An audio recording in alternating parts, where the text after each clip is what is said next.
ஆழமா அழுத்தமா சொன்ன ஒரு காரணம், கஜானா இப்ப இவ்வளவு காலியா இருக்கு, ஆளுங்கட்சி இப்படி காலி பண்ணிட்டு போயிட்டாங்கன்னு. கஜானாவை சுத்தமா தொடச்சி வலிச்சு வச்சுட்டு போயிருக்கிறப்போ, தூக்க முடியாத சுமையை ஏத்தி வச்சுட்டு போயிருக்கிறப்போ, இந்த பொறுப்பை நம்ம கையில எடுத்திருக்கிறோம். அட்மினிஸ்ட்ரேஷன்ல டோட்டலா டிஎம்கே ஃபெயில். அது உண்மையா? நான் முதல்ல கேக்குறது உண்மைதானா?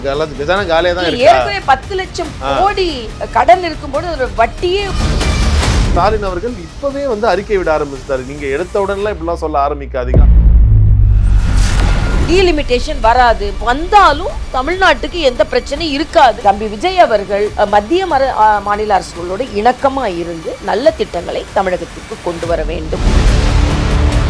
நம்ம ஜெயிச்சுட்டோம், ஒரு ஆட்டம் ஆடி பார்க்கலாம் அப்படின்ற எண்ணம் யாருக்காவது இருந்துச்சுன்னா இப்பவே இந்த நிமிஷமே அதை எரேஸ் பண்ணிடு. இன்னும் ஒரு ஃபர்ஸ்ட் 200 யூனிட் ஃப்ரீனாரு, இப்ப பார்த்தா ஒரு 500 யூனிட் யூஸ் பண்றவங்களுக்கு 200 யூனிட் ஃப்ரீ. இல்ல முன்ன பின்ன விஷயங்கள் நடக்குது. போதை தடுப்புனா முதல்ல இந்த டாஸ்மாக் பத்தி எதுவுமே சொல்லிருக்கலாமேன்ற ஒரு வருத்தம் நிறைய பேருக்கு இருந்துச்சு.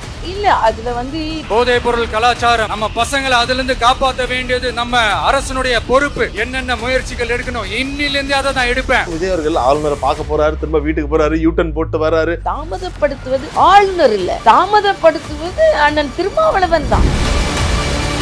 துணை முதல்வர் கேட்டாருன்னு சொல்லிட்டு பயங்கரமான ஒரு செய்தி மேம். திருமாவளவன் அவர்களுக்கு துணை முதல்வர் தெரியல, எனக்கு தெரியல. காங்கிரஸ் செய்தது பச்சை துரோகம். ஒரு பக்கம் அவங்க செஞ்சது துரோகம்னு திமுக அரசு சொன்னாலும், ராகுல் காந்தி அவர் முகத்திலையும் முதல்வர் விஜய் முகத்திலையும் அப்படி ஒரு சந்தோஷம்.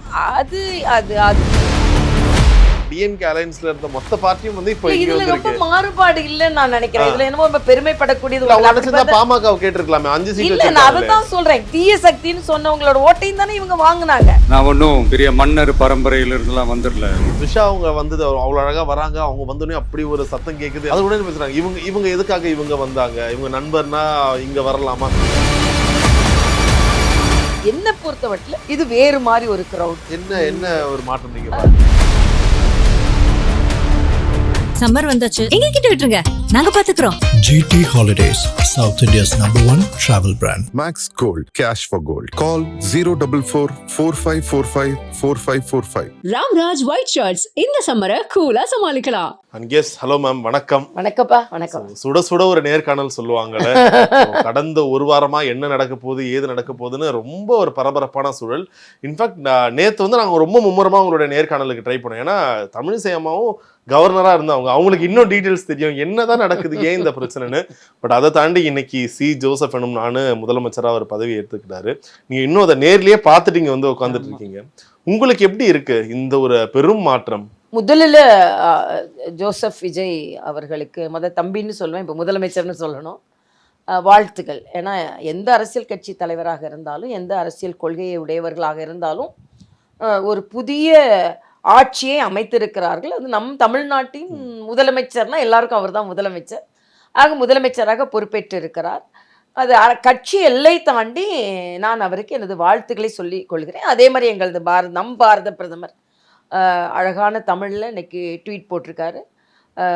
மரியாதைக்குரிய முதலமைச்சர் அவர்களுக்கு, தமிழக முதலமைச்சருக்கு வாழ்த்துக்கள் என்று சொல்லுவது மட்டும் இல்லாமல் மத்திய அரசின் ஒத்துழைப்பு இருக்கும் அப்படின்னு போட்டிருக்காரு. இதுதான் நம்ம வேண்டியது. இன்னைக்கு என்கிட்ட கேட்ட பேட்டிகள் எல்லாமே அப்படிதான். நான் பதவியேற்பு விழாவிற்கு நான் வந்திருந்தாலும் மத்திய மாநில அரசுகளின் உறவு மக்கள் நலனுக்காக மேம்பட்டு இருக்க வேண்டும் அப்படின்றது எனது கருத்தாக நான் பதிவு செஞ்சேன். எல்லாருமே கடைசி ஒரு வாரமா அந்த ஒரு மொமெண்ட்காக தான் வெயிட் பண்ணிட்டு இருந்தாங்க. சி ஜோசப் விஜய் எனும் நான் அவர் சொல்ல போறாரு, முதலமைச்சர் ஆக போறாருன்னு. இன்னைக்கு அந்த விஷயம் அவர் சொன்ன உடனே பயங்கரமான ஒரு கரவொலி ரொம்ப நேரத்துக்கு எழுப்பிருந்தாங்க. அதே போல இன்னொரு கேள்வி என்னன்னா, காலங்காலமா ஆளுநர் தான் முழு விஷயத்தையும் சொல்லுவாரு. அவங்க சொல்ல முதலமைச்சராகட்டும் அமைச்சர்களாகட்டும் அதை பின்தொடர்ந்து சொல்லுவாங்க. ஆனா இந்த வாட்டி எதுவுமே இல்லை. நான் சொன்ன உடனே மொத்த விஷயத்தையும் விஜய் அவர்களே சொல்லிட்டாரு. ஸோ அதுலயே ஒரு மாற்றம் நிகழ்ந்திருக்கா? இல்ல எல்லா இடங்களும் நான் நேனு அப்படின்னு தான் சொன்னேன், அவ்வளவுதான். சரி, இப்ப நான் தெலுங்கானால நம்மளுக்கு அந்த மொழி தெரியாததுனால அதே இது நான் புதுச்சேரியில நான் ஒவ்வொரு வார்த்தையா வாசிக்க அவங்க வாசித்தாங்க. ஏன்னா எனக்கும் தமிழ் தெரியும், அவங்களுக்கும் தமிழ் தெரியும். ஆனா புதுச்சேரியில இப்ப எப்படி இன்னைக்கு நான் அவர் சொன்னார், நான் நேனு அப்படிதான் சொன்னேன், மிச்சத்தை அவங்க தான். ஆனா இன்னைக்கு நம்ம முதலமைச்சர் விஜய் அவர்கள் அப்படியே மனப்பாடம் பண்ணி மக்கள்கிட்ட நேரா சொன்ன மாதிரி சொன்னாங்க. இது சில பேருக்கு பழக்கம். நானே நான் மேக்சிமம் அப்படிதான் சொல்லுவேன், பதவி ஏற்கும் பொழுது நேரா சொல்ற மாதிரி தான் சொல்லுவேன். இது ஒரு மக்கள்கிட்ட ஒரு கனெக்ட் உருவாக்குனா, ஆனால் தவறு நடந்துடக்கூடாது. ஏன்னா அது ஒரு ஃபிக்ஸட் ஃபார்ம். அதெல்லாம் ஓகே ஓகே ஓகே. நம்ம சுயமா மாத்திலாம் எழுதுற படிக்க நம்ம முடியாது அது. சுயமா எழுதுற வசனம் கிடையாது. ம், ம், ம். அரசியலமைப்பு சட்டத்தின் பால் ஒரு முதலமைச்சர் இந்த வார்த்தைகளை சொல்லித்தான் பதவி ஏற்கணும். அதனால அவர் கான்ஃபிடென்ட்டா அந்த வார்த்தைகளை தவறாம சொல்லணும் அப்படின்னு நினைச்சு அதை வெளியே சொன்னது தவறில்லை. சரி. எல்லாரும் அதனால தான் ஆளுநருக்கு ஒரு சின்ன டவுட் வந்தது, இதுல உள்ளதான் நீங்க சொல்றீங்களான்னு கேட்டார் அவர். அத மாதிரி தோணுச்சு எனக்கு. நான் அவர் அப்படிதான், ஏன்னா அவருக்கு தமிழ் தெரியாது இல்லையா, ஏன்னா அதுல உள்ள வார்த்தைகள் எதுவும் பிறன்றக்கூடாது அப்படின்றது. ரைட். ஏன்னா முதல் நாளே வந்து எல்லாமே டிரான்ஸ்பரண்டா இருந்த மாதிரி ஒரு ஃபீல் ஆச்சு நிறைய பேருக்கு. ஏன்னா அவருடைய பேச்சா இருக்கட்டும், ஆரம்பத்திலேயே அவர் 8 கையெழுத்துகள், அந்த கரண்ட் பில்லுக்கு அந்த 200 யூனிட் 500 யூனிட் சில விஷயங்கள் வந்து எல்லாம் சொல்லியிருந்தாங்க. என்ன இவரு ஃபர்ஸ்ட் 200 யூனிட் ஃப்ரீன்னாரு, இப்ப பார்த்தா ஒரு 500 யூனிட் யூஸ் பண்றவங்களுக்கு 200 யூனிட் ஃப்ரீ. சில முன்ன பின்ன விஷயங்கள் நடக்குது. இன்னொன்னு அதுக்கு அவர் மிக ஆழமா அழுத்தமா சொன்ன ஒரு காரணம், கஜானா இப்ப இவ்வளவு காலியா இருக்கு, ஆளுங்கட்சி இப்படி காலி பண்ணிட்டு போயிட்டாங்கன்னா ஸ்டாலின் அவர்கள் இப்பவே வந்து அறிக்கை விட ஆரம்பிச்சிட்டாரு. நீங்க எடுத்த உடனே இப்படிலாம் சொல்ல ஆரம்பிக்காதீங்க, அவதூறு பரப்பாதீங்கன்றாரு. இது என்ன ஆரம்பத்திலேயே பயங்கர பரபரப்பா? காலியா இருந்தது 10 லட்சம் அப்படின்றது அவரே வந்து ஆசிரியர்களுக்கு எங்களுக்கு கொடுக்க பணம் இல்ல அப்படின்லாம் சொன்னவங்க தானே. அதனால 10 லட்சம் கோடி என்பது 5 வருடங்களுக்குள்ளேயே 5 லட்சம் கோடியை திராவிட முன்னேற்ற கழகம் அதிகரித்தது என்பதை யாரும் மறுத்துவிட முடியாது. அது மட்டுமல்ல, அவங்க வந்து பெண்கள், இன்னைக்கு நேற்றைய தினம் டைம்ஸ் ஆஃப் இந்தியால ஒரு கட்டுரை வந்திருக்குது, போன ஆண்டுக்கும் இந்த ஆண்டுக்கும் 4000 பெண்களின் கொலை அதிகரித்திருக்கிறது. அதே மாதிரி பெண்கள் மீது உள்ள பாலியல் வன்முறை பல மடங்கு அதிகரித்திருக்கிறது என்று ஒரு கட்டுரையே வந்திருக்குது. சைபர் கிரைம் பெண்களுக்கு எதிராக 30% அதிகரித்திருக்கிறது என்று. எல்லாவற்றிற்கும் மேலாக சாலை விபத்துகள் இந்தியாவிலேயே தமிழ்நாட்டில் அதிகமா இருக்குன்ற ஒரு கணக்கு வந்திருக்குது. அப்போ அட்மினிஸ்ட்ரேஷன்ல டோட்டலா டிஎம்கே ஃபெயில்டு. சும்மா எப்ப பார்த்தாலும் நான் வந்து டீலிமிட்டேஷன் வராது, தொகுதி மறுவரையறை, இப்போ ஒண்ணு அதை பத்தி பிரச்சனை இல்லை, வந்தாலும் தமிழ்நாட்டுக்கு எந்த பிரச்சனையும் இருக்காதுன்னு பிரதம அமைச்சரும் சொல்லிட்டாங்க, அமித்ஷா அவர்களும் சொல்லிட்டாங்க. உடனே தொகுதி மறைவரைக்கு நான் வந்து எதிர்ப்பு, ஹிந்தி திணிக்கலன்னு சொல்லியாச்சு, உங்களுக்கு என்ன மொழி பிடிக்குமோ அந்த மொழியை படிங்கன்னு சொல்லியாச்சு. இல்லை, ஹிந்தியை திணிக்கிறாங்க. புதிய கல்விக் கொள்கை மாநிலத்துக்கு ஏத்த மாதிரி உங்களுக்கு என்ன பிடிக்குமோ அதை சொல்லி கொடுங்க, ஆனா இதுல வந்து ஆன்மாவை கெடுத்துறாதுங்க, அது டிஜிட்டலைஸா இருக்கு, அதை வந்து மக்களுக்கு சொல்லி கொடுங்க. இல்ல, புதிய கல்விக் கொள்கை எனக்கு வேண்டாம். நவோதயா பள்ளிகள் ஏன் நான் சொல்றேன்னா, கிராமத்துப்புற மாணவர்களுக்கு மிக மிக குறைந்த செலவில் இன்னைக்கு நீங்க பார்த்தீங்கன்னா பாண்டிச்சேரியில் நவோதயா பள்ளிகள் இருக்கு, தெலுங்கானால இருக்கு. இன்னைக்கு நீட்ல அதிகமாக மதிப்பெண்கள் வாங்குவது நவோதயா பள்ளி பிள்ளைங்க. அதுல பேர் தான் நவோதயா, உள்ள உங்களுக்கு என்ன லாங்குவேஜ் படிக்கணுமோ படிச்சுக்கலாம், அது வேண்டாம். ஆக எனக்கு உள்ள மகிழ்ச்சி என்னன்னா, நிச்சயமா தேசிய ஜனநாயக கூட்டணி வந்திருந்தா நான் இரட்டிப்பு மகிழ்ச்சி அடைந்திருப்பேன். ஏன்னா நேரடியாக டபுள் என்ஜின் கவர்மெண்ட்டா ஆயிருக்கும். ஆனா அதே நேரத்துல இன்னைக்கு தம்பி விஜய் அவர்கள் பதவியேற்ற பின்பு நான் சொன்னது, மத்திய மாநில அரசுகளோடு இணக்கமா இருந்து நிச்சயமாக நல்ல திட்டங்களை தமிழகத்திற்கு கொண்டு வர வேண்டும் என்பதுதான் சவால் தான். அவர் இன்னைக்கு உடனே முதலமைச்சர் வந்து முன்னாள் முதலமைச்சர் மறுப்பு சொல்றாரு, ஆனா அவர் சொன்ன மாதிரி சவால் தான். காலியான உள்ள கஜானா இவங்க, அது உண்மையா? நான் முதல்ல கேக்குறது உண்மைதானா? கஜானா காலியா தான் இருக்கு. ஏற்கனவே 10 லட்சம் கோடி கடன் இருக்கும்போது ஒரு வட்டியே ஒருத்தருக்கு மேல 45,000-50,000 வட்டி தலைவிலை ஏறும்போது எல்லா பிரச்சனைகளும் இருக்க தானே செய்யுது. ஒரு வட்டினா நேரடியா உங்களுக்கு அது நேரடியா உங்களை தாக்கவில்லை என்றாலும் அதன் மறைமுகமாக அது உங்களை தாக்கி கொண்டு தானே இருக்கிறது. அதனால பல திட்டங்களை இவர்கள் மேம்படுத்த வேண்டும். எல்லாத்துக்கும் மேல முதல்ல பெண்களின் பாதுகாப்பை பற்றியும், உண்மையிலேயே போதைப் பொருளை கட்டுப்படுத்தணும் இவங்க, அதற்கான நடவடிக்கை ஆரோக்கியம். ஒரு பக்கம் திரு விஜய் அவர்கள் முதல்ல இட்ட கையெழுத்தே இந்த போதை தடுப்பு பத்தி தான். ஆனா டாஸ்மாக மூடுவேன் அந்த மாதிரி அவர் ஒரு அறிக்கையிலையும் சொல்லல. போதை தடுப்புனா முதல்ல இந்த டாஸ்மார்க் பத்தி எதுவுமே சொல்லிருக்கலாமேன்ற ஒரு வருத்தம் நிறைய பேருக்கு இருந்துச்சு. இதை பத்தி நீங்க நினைக்கிறீங்க? இல்ல, அதுல வந்து எல்லாமே இன்னைக்கு தானே முதல் முறையா அவர் கையெழுத்திட்டு இருக்கிறார், முதலமைச்சராக பதவியேற்று இருக்கிறார். என்னது கோரிக்கை என்னன்னா, உங்களோட திரைப்பட சாயல் இல்லாம, அதே நேரத்துல பழைய ஆட்சியின் ஊழல் சாயல் இல்லாம, ஒரு குடும்ப, அவர் சொன்னார்ல ஒரு வந்து பவர் சென்டர்னா அந்த பவர் இந்த பவர் சென்டர்லாம் இல்லாம ஒரு நேர்மறையான, இந்த இளைஞர்கள் எதிர்பார்க்கின்ற, இந்த பெண்கள் எதிர்பார்க்கின்ற, பெரியவர்கள் எதிர்பார்க்கின்ற ஒரு ஆட்சியை கொடுக்கணும். அதை நம்ம பார்ப்போம். முதலே விமர்சனம் செய்வது, தாக்கி பேசுவதெல்லாம் இல்லாமல் ஆக்கப்பூர்வமாக ஒன்றை பார்ப்போம். எனது கவலை என்ன என்றால், காங்கிரஸ் சேர்ந்திருப்பது, கம்யூனிஸ்டுகள் சேர்ந்திருப்பது, விடுதலை சிறுத்தைகள் சேர்ந்திருப்பது. எனது தாழ்மையான கருத்து, காங்கிரஸை இவ்வளோ அவசர அவசரமா காங்கிரஸ் போய் பஞ்சாயத்து தேர்தலையும் நாங்க தான், பார்லிமெண்ட் தேர்தலையும் நாங்க தான் அப்படின்னு இவங்களே போய் அந்த திமுகவை முதுகுல குத்திட்டு இவ்வளவு போய் ஒட்டிக்கிட்டு, இவங்க வெளியே இருந்து ஆதரவு இல்லைன்னா இவங்கள மாதிரி வெளியே இருந்து ஆதரவு இல்லைன்னா கொள்கை முடிவில் இவங்கெல்லாம் தலையிட முடியாது அப்படின்ற ஒரு நிலைப்பாட்டை அவங்க கொண்டு வராமல், இப்போ இவங்க 3 பேரும் வெளியே இருந்த ஆதரவு, காங்கிரஸ் நாங்கள் கூட்டணிக்குள்ளே போயிட்டோம் அப்படின்றாங்க. காங்கிரஸ் இதற்கு முன்னால நல்லாட்சி தான் கொடுத்தாங்க, இல்லை பல தவறுகளை செய்தவர்கள். இன்னைக்கு ஆளுநரை பத்தி சொல்றாங்க, ஆளுநரை வைத்து அதிக ஆட்சிகளை கலைத்தவர்கள் காங்கிரஸ். ஒரு நேர்மையான ஒரு தேர்தலை நடக்க விடாம எப்ப பார்த்தாலும் ஓட்சோரி, ஓட்டு திருடன், அது இதுன்னு சொல்லி அதெல்லாம் பொய் என்று நிரூபிக்கப்பட்டவர்கள். ஆக காங்கிரஸோட சாயலும் இவங்க எல்லாரோட, நாங்க என்னொன்னு சொல்றாங்க, கம்யூனிஸ்டுகள் என்ன சொல்றாங்க, விடுதலை சிறுத்தைகள் என்ன சொல்றாங்க, நாங்க அங்க சொல்லிட்டு தான் இங்க சேர்ந்தோம். ஆக கொள்கை முடிவோ மக்கள் சார்ந்த முடிவோ ஏதாவது எடுக்கும்போது திமுகவோட சேர்ந்து தான் நாங்க எங்களது முடிவை எடுப்போம். அதனால நாங்க திமுகவின் உறவை நாங்கள் முழுவதுமாக முறித்து கொள்ளவில்லை என்று சொல்றாங்க. அது ஓகே, ஏன்னா திடீர்னு ஒரு முறவை உரிக்கிறது நல்லதில்லை. அதனால தான் பிரதமரே காங்கிரஸை விமர்சனம் செய்திருக்கிறார். திராவிட முன்னேற்ற கழகம் உங்க கூட இவ்வளவு பயணிச்சாங்க, இன்னும் சொல்ல போனா காங்கிரஸ் சொன்னதற்கெல்லாம் தலையாட்டி பாஜகவை எதிர்த்தாங்க. ஆனா இன்னைக்கு அவங்க வேறு இடத்துல இருக்கை கொடுங்க எங்களுக்கு அப்படின்னு கனிமொழி கேட்குற அளவுக்கு சூழ்நிலை மாறிவிட்டது. காங்கிரஸ் செய்தது பச்சை துரோகம். ஒரு பக்கம் அவங்க செஞ்சது துரோகம்னு திமுக அரசு சொன்னாலும், ராகுல் காந்தி அவர் முகத்திலையும் முதல்வர் விஜய் முகத்திலையும் அப்படி ஒரு சந்தோஷம். 2 பேரும் இந்த முதல் சந்திப்புலயே அவ்வளவு இணக்கமான ஒரு பேச்சு. அது அது அது நம்ம ஒருத்தங்க பக்கத்துல வந்தா நம்ம பேசாம இருப்போமா என்னன்னு எனக்கு தெரியாது. இது கிட்டத்தட்ட ரொம்ப ஃபியூச்சரிஸ்டிக்கான ஒரு விஷயத்தை நோக்கி 2 பேர் போவாங்களான்ற அளவுக்கு பார்க்கும்போது தெரியுது. பத்திரம் வச்சு நீங்க ஒண்ணு ஃபியூச்சருக்கே போயிட்டீங்கன்னா என்ன பண்றது? ஒரு ஃபீச்சரை வச்சு ஃபியூச்சருக்கே போயிடக்கூடாது. அவர் வந்தாரு, என்ன கேட்டா அவர் இவங்க கூட மேடையில இருப்பாருன்னு நான் கூட நினைக்கல. நாங்களும் எதிர்பார்க்கல, பக்கத்துலயே இருந்தாரு. இல்ல கீழே அவருக்கு ஸ்பெஷல் இன்வைட்டி தான் போய் சீட் போட்டிருந்தாங்கன்னு சொன்னாங்க, எனக்கு தெரியல. எல்லா அமைச்சர்களும் இருக்கும்போது அவர் மட்டும் அங்க இருந்தது மற்ற கூட்டணி கட்சிகளுக்கெல்லாம் இல்லைன்றது எனக்கே கொஞ்சம் ஒரு நெருடலாகவும் இருந்தது. அது அவங்களோட விருப்பம், பார்வையாளர்களுக்கு சில நெருடல் இருந்தது என்பது உண்மை. சரி, நீங்க எப்படி பாக்குறீங்கம்மா இந்த ஒரு அமைச்சரவையை? ஏன்னா இப்போ காங்கிரஸுக்கும் 2 அமைச்சர் இது தரன்னு சொல்லியிருக்கிறாங்க.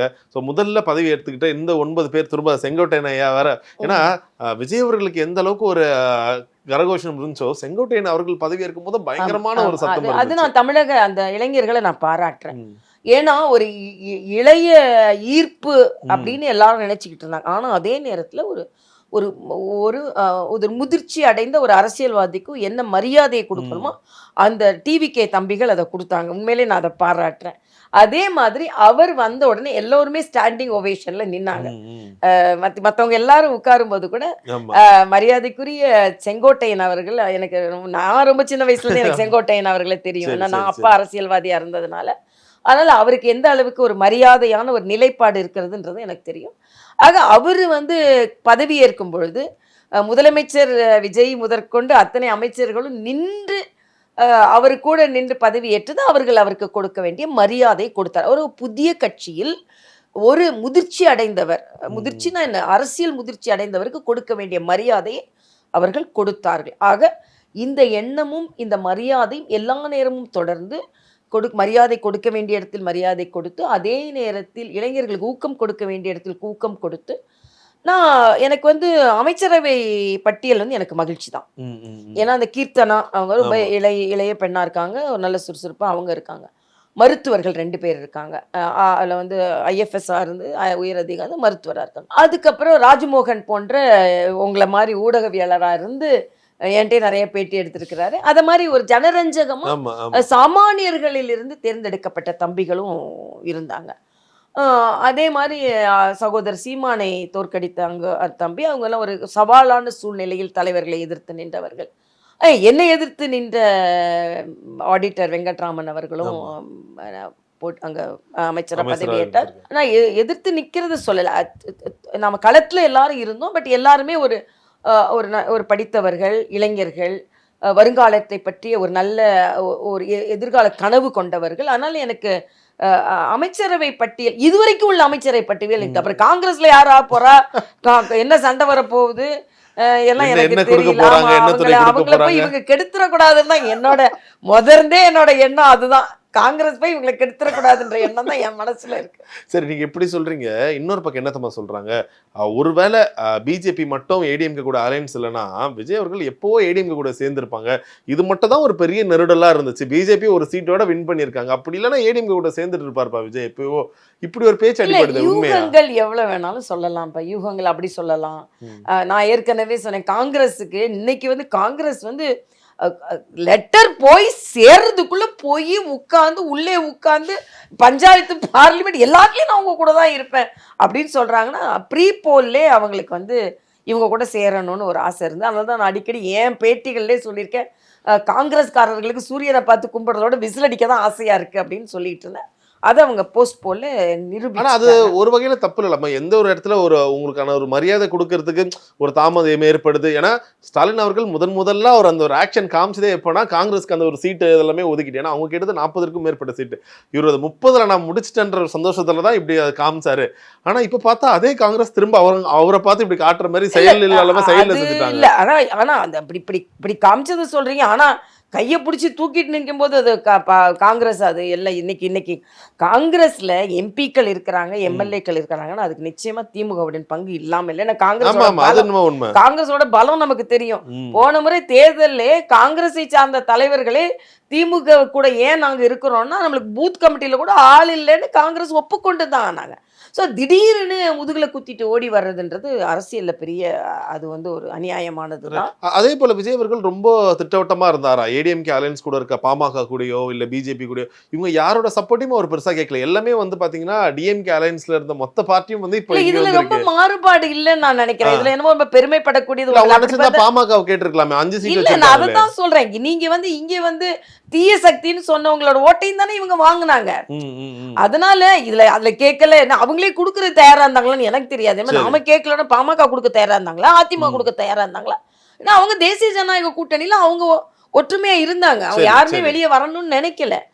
என்ன பொறுத்த மட்டும் இந்த கட்சியில உள்ள காங்கிரஸ் முதல்ல வெளியே வந்துட்டாங்க. அதுக்கப்புறம் இவங்க 6 பேரும் நாங்க அதுவும் திமுக சொல்லிட்டு வந்துதான் நாங்க சப்போர்ட் பண்ணுவோம்னு சொல்றாங்க. அதுதான் என்னோட நிலைப்பாடோடு இந்த அரசாங்கம் இருக்குமான்ற எனக்கு ஒரு கவலை அளிக்கக்கூடியது. என்னன்னா சில முடிவுகளை இவங்க எடுக்கும்போது சுதந்திரமா அந்த முடிவை இந்த அரசாங்கத்தை எடுக்க இவர்கள் விடுவார்களா?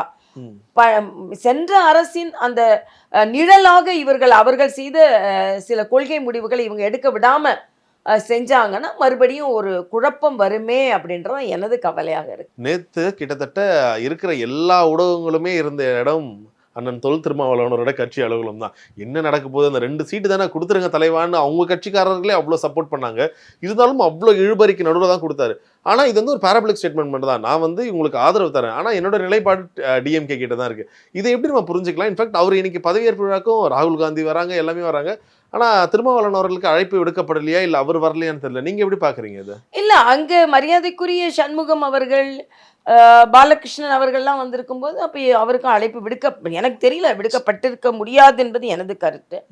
ஒருவேளை ஒரு முழு மனநிலையில இருக்காங்களா, இல்லைன்னா இன்னொரு முதலமைச்சரை பார்த்து நம்ம எல்லாம் இன்னொரு முதலமைச்சரை பார்க்க நம்மளுக்கு முடியுமா தெரியல, எனக்கு தெரியல. துணை முதல்வர் கேட்டாருன்னு சொல்லிட்டு பயங்கரமான ஒரு செய்தி மேம் 2 நாளா திருமாவளவன் அவர்களுக்கு துணை முதல்வர் இது இல்ல. ஆனா திருமாவளவன் ஏன் தாமதப்படுத்தினான்றது எனக்கும். ஏன்னா 2 நாளைக்கு முன்னால கார்ல் மார்க்ஸ் அவர்களுக்கு மரியாதை செலுத்திட்டு என்ன சொல்றாங்கன்னா, நாங்க 3 பேரும் ஒன்னா தான் நாங்க முடிவெடுப்போம், 2 கம்யூனிஸ்டுகள் விடுதலை சிறுத்தைகள் ஒன்றா தான் முடிவெடுப்போம்னு சொல்றாங்க. அப்போ ஒன்றா முடிவெடுக்குன்னு சொல்லும்போது 2 பேரும் முடிவை அறிவிச்சிட்டாங்க. அப்ப நாங்க 3 பேரும் ஒன்னா தான் முடிவெடுப்போம்னு சொல்லும்போது ஏன் அறிவிக்கல? அப்புறம் இல்ல விடுதலை சிறுத்தைகள் கொடுத்துருவாங்கன்னு சொன்ன உடனே இதே மாதிரி நேரு உள் விளையாட்டாரங்கள உடனே எல்லா ஏற்பாடும் நடக்குது, திடீர்னு ஸ்டாப் ஆகுது. ஏன்னா இவர் திடீர்னு மரியாதைக்குரிய ஸ்டாலின் வீட்டுக்கு போயிடுறாரு. அப்ப ஸ்டாலின் வீட்டுக்கு போன உடனே ஏன் ஸ்டாலின் வீட்டுக்கு போறாரு? அப்புறம் திருப்பி ஸ்டாலின் வீட்டுல இருந்து வெளியே ரொம்ப நேரம் ஹோட்டல்ல போயிடுறாரு, ஆபீஸ்க்கு வராம சிந்தனை பண்றாரு.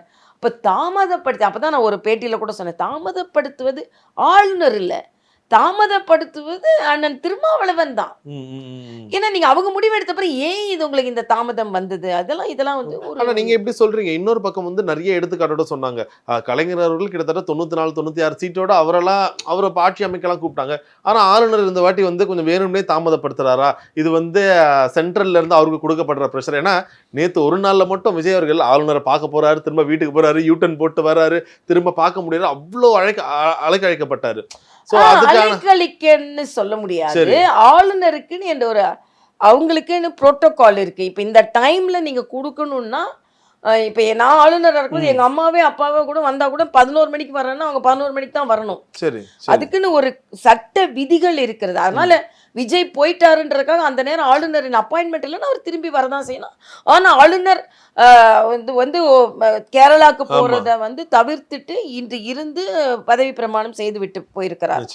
இடையில வந்து மரியாதைக்குரிய அண்ணன் தினகரன் ஒரு குற்றச்சாட்டை வைத்த போதும் அதை ஆளுநர் வந்து இல்லை நான் விசாரிச்ச பின்புதான் செய்யலாம்னு சொல்லலாம், சொல்லாம இருக்க முடியாது. அதையெல்லாம் விடுத்து சரி நம்ம பதவி பிரமாணம் செஞ்சு வச்சிடலாம் அப்படின்னு சொன்னது ஆளுநரோட ஒரு பாசிட்டிவ் தாட்டை தான் காமிக்குது. அது மட்டுமல்ல, இப்போ திருமாவளவன் அவர்கள் அவருக்கு திருச்சி சீட்டை கொடுக்கணும், துணை முதலமைச்சர் கொடுக்கணும் அப்படின்லாம் ஒரு யூகங்கள் வந்து கொண்டே இருந்தது. யூகங்களுக்கு நம்ம பதில் சொல்ல வேண்டாம். அது மாதிரி தான் திடீர்னு அதிமுகவும் திமுகவும் சேர்ந்துருவாங்க, அவங்க வந்து விஜயை தாண்டி அவங்க ஆட்சி அமைக்க போறாங்க. கொஞ்சம் இருந்தால் தமிழ்நாட்டில் ஒரே ஒரு கவலை எனக்கு என்ன தெரியுமா, ஃபால்ஸாக ஒரு நெரேட்டிவை செட் பண்ணிடுறாங்க, அதை மக்கள் மனசுல போட்டுடுறாங்க. அப்புறம் போட்டப்புறம் அது நடக்கிறது நடக்காம போச்சு, அதுக்கு பிஜேபி உடனே குறை சொல்லுவாங்க, ஆளுநரை குறை சொல்லுவாங்க. இதை போட்டு ஒரு மறைமுக அரசியல் வேண்டான்றது எனது கருத்து. ஸோ நீங்கள் நேரடியாகவே இன்னைக்கு போயிட்டு அந்த ஒரு பதவியேற்பு விழாவை பார்த்தீங்க. நிறைய பேர் சோபா மேம் முகத்துலேயும் எஸ்எஸ்சி சார் முகத்துலையும் அவ்வளோ ஒரு சந்தோஷ பூரிப்பு, அந்த ஒரு ஆனந்த கண்ணீரோட இருந்தாங்க. நிறைய நடிகைகளும் வந்திருந்தாங்க. உங்களுக்கு எப்படி இருந்துச்சு அந்த ஒரு மூமெண்ட், அவங்களுடைய அப்பா அம்மாவோட முகத்தில் பார்த்த ஒரு? எனக்கு அவங்க அம்மா சோபா அவர்களை நல்லா தெரியும் எனக்கு. ஏன்னா நாங்கெல்லாம் ஒரே ஏரியாக்காரங்க, இந்த ஏரியால தான் அவங்க எல்லாம் இருந்தாங்க, 2 தெரு தள்ளி தான் இருக்காங்க. நான் அவங்கள ரொம்ப சின்ன வயசுலயே நான் இங்க பாத்திருக்கேன். இந்த கோயிலுக்கு வருவோம் நாங்கெல்லாம். நாங்க மரியாதைக்குரிய கேப்டன் ஜெல், இவங்க நம்ம பிரேமலதாக்கா, நாங்க செந்தில், இவங்கெல்லாம் ஒரே பூத்துக்காரங்க. என்னோட பூத் வந்து ரொம்ப விஐபி பூத், ஸ்டார் பூத். நான் அரசியலுக்கு வருவதற்கு முன்னாலேயே என்னோட பூத் ஸ்டார் பூத். காலையிலேயே கேமராமேன் இருப்பாங்க. ஏன்னா ஆல்மோஸ்ட் எல்லா ஸ்டாரும் வந்து நான் அடிக்கடி இங்க இந்த வீட்டுக்கு வந்த புதுசுல நான் சொல்லுவேன், நட்சத்திரங்களுக்கு மத்தியில் நட்சத்திரம் இல்லாத நான் அப்படிமே. ஏன்னா எல்லாமே சுத்தி திரை நட்சத்திரங்கள். அப்ப நான் மருத்துவரா மட்டும்தான் இருந்தேன். அப்புறம் அரசியல் நட்சத்திரம் மாறிட்டேன், அது வேற விஷயம். ஆனா எங்களோட பூத்து பாத்தீங்கன்னா ஸ்டார் பூத்து தான் எல்லாருமே. அதுல அவங்களோட ஓட்டு எல்லாமே அங்கதான் இருந்தது. அதனால நாங்க வந்து ஏறக்குறைய வாக்குச்சாவடி நண்பர்கள், ஒரே வாக்குச்சாவடியை சார்ந்தவர்கள் நாங்கெல்லாம். அதனால எனக்கு ஓரளவுக்கு அந்த அளவுக்கு தான் பழக்கம். ஆனா வந்து எனக்கு என்னது நினைப்பிற்கு, ஆனால் நான் 2 மாநிலத்தை பார்த்துட்டு வந்துட்டேன். 2 இதே மாதிரி பதவி ஏற்பு விழாவை நான் செய்துட்டு வந்துட்டேன். ரேவந்த் ரெட்டி அவர்களுக்கும் நான் தான் பதவி ஏற்பேன், அண்ணன் ரங்கசாமி அவர்களுக்கும் நான் தான் பதவி. அப்போ ஒரு சூழ்நிலை பார்த்தேன். அப்போ ஆனா இன்னைக்கு வந்து என்னை பொறுத்தவட்டில் இது வேறு மாதிரி ஒரு கிரௌட். என்ன ஒரு மாற்றம் நீங்க பார்த்தீங்க? ஒன்று வந்து முற்றிலுமாக அரசியல்வாதிகள் எண்ணிக்கை குறைவா இருந்தது, திரைப்பட நட்சத்திரங்கள். இன்னொன்று ரசிகர்கள் கூட்டம் மாதிரி அந்த உற்சாகம் இருந்தது இல்லை, அது தொண்டர்கள் ஒரு அரசியல் கட்சியை தாண்டிய உற்சாகம் அது. அது வந்து இன்னைக்கு பார்த்தீங்க, நீங்க சொன்ன மாதிரி சகோதரர் விஜய்க்கு என்ன சத்தம் போட்டாங்களோ அது மாதிரி செங்கோட்டையனுக்கு சத்தம் போட்ட அந்த ஆரவாரம், அதெல்லாம் வந்து ஒரு திரைத்துறையோடு சேர்ந்து ஒரு தரைப்பாடம்னு எடுத்துக்கலாம். ஏன்னா இப்பவே நடக்கிற ஒவ்வொரு விஷயத்துக்கு மேலேயும் பயங்கரமான ஒரு எதிர்வினையா சொல்றாங்க. த்ரிஷா அவங்க வந்தது அவ்வளோ அழகா வராங்க, அவங்க வந்தோடனே அப்படி ஒரு சத்தம் கேட்குது, எல்லாமே பேசுறாங்க, கத்துறாங்க, அது உடனே பேசுறாங்க. இவங்க எதுக்காக இவங்க வந்தாங்க, இவங்க நண்பர்னா இங்க வரலாமா, அப்படிலாம் நிறைய பேர் சோசியல் மீடியால பேச ஆரம்பிச்சு. இல்ல அது வந்து சோசியல் மீடியால தானே நீங்க உங்களுக்கு ஓட்டும் நீங்க வாங்குனீங்க, அப்புறம் சோசியல் மீடியா நோட்டும் பண்ணணும் இல்லை நீங்க.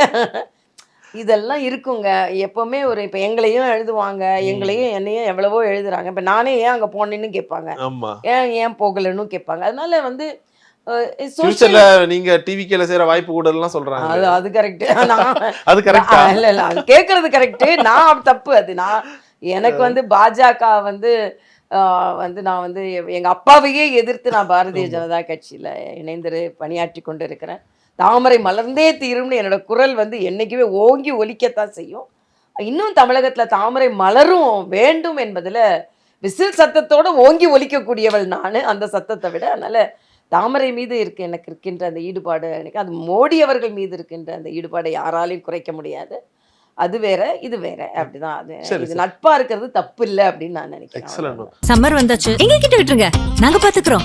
GT Holidays, South India's #1 travel brand. Max Gold. Cash for gold. Call 044 4545 4545. Ramraj white shirts இந்த சம்மரை கூலா சமாளிக்கலாம்.